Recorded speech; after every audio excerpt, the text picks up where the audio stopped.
যে 5ই আগস্টের পরে বাংলাদেশে আর কোনো আওয়ামী লীগ নাই, সবাই বিএনপি হয়ে গেছে। এখন নব্য বিএনপি সেই নব্য বিএনপি বাংলাদেশের বিভিন্ন জায়গায় চাঁদাবাজি, লুটতরাজ, দখলদারি করে তারা বিএনপির উপরে দোষ চাপিয়ে দেওয়ার অপচেষ্টা করছে।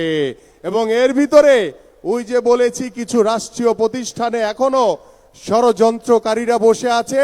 তাদের উস্কানিতে, তাদের ষড়যন্ত্রের কারণে ওই নব্য বিএনপি, ওই আওয়ামী লীগরা এই সুযোগ পাচ্ছে। কিন্তু আপনাদেরকে সতর্ক থাকতে হবে প্রিয় নেতৃবৃন্দ।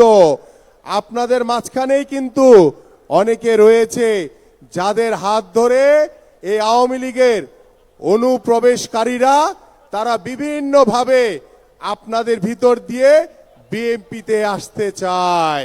কিন্তু আমি খুব দৃঢ়ভাবে বলতে চাই, আপনাদেরকে সতর্ক করতে চাই, বিএনপিতে কোনো অনুপ্রবেশকারীর কোনো স্থান নাই, কোনো স্বৈরাচারের কোনো স্থান নাই, কোনো ষড়যন্ত্রকারীর স্থান নাই।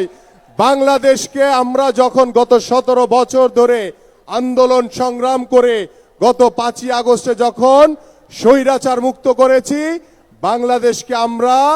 বাংলাদেশে যখন একটি অবাধ সুষ্ঠু নির্বাচন হবে, সেই নির্বাচনের মাধ্যমে বাংলাদেশে যখন জনগণের সরকার প্রতিষ্ঠা হবে, সেই জনগণের সরকার বাংলাদেশের রাষ্ট্র কাঠামোকে মেরামত করবে, রাষ্ট্রীয় প্রতিষ্ঠানগুলোকে সংস্কার করবে এবং এই যে ষড়যন্ত্রকারীদেরকে খুঁজে খুঁজে বের করে তাদেরকে আইনের আওতায় এনে তাদের বিচার করা হবে ইনশাআল্লাহ।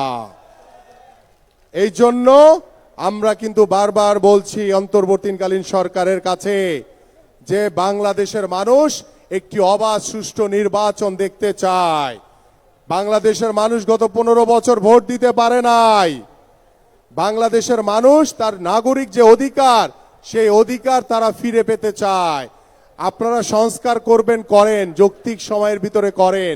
সংস্কার এটি একটি চলমান প্রক্রিয়া, এটা যুগের পর যুগ চলতে থাকবে। সমস্যা থাকবে, সমাধান হবে, সমস্যা থাকবে, সমাধান হবে। কিন্তু আপনারা সংস্কারের নামে নির্বাচনকে ইচ্ছে করে পিছিয়ে দেওয়ার যে চেষ্টা করে যাচ্ছেন, বিভিন্ন জায়গায় এগুলি নিয়ে আলোচনা করছেন, এদেশের মানুষ কিন্তু এটা কোনোভাবেই মেনে নেবে না। কারণ বাংলাদেশের মানুষ চায় বাংলাদেশে একটি অবাধ সুষ্ঠু নির্বাচনের মাধ্যমে জনগণের সরকার প্রতিষ্ঠা হবে। সেই জনগণের সরকার বাংলাদেশের রাষ্ট্র কাঠামোকে মেরামত করবে, বাংলাদেশের রাষ্ট্র কাঠামোকে সংস্কার করবে এবং সেই জনগণের সরকার বাংলাদেশের জনগণের কাছে জবাবদিহিতা থাকবে এবং সেই জবাবদিহিতার মাধ্যমে আমরা বাংলাদেশে একটি সুস্থ ধারার রাজনৈতিক পরিবেশ তৈরি করব, যেখানে আর কোনোদিন কোনো স্বৈরাচারের জন্ম হবে না ইনশাআল্লাহ।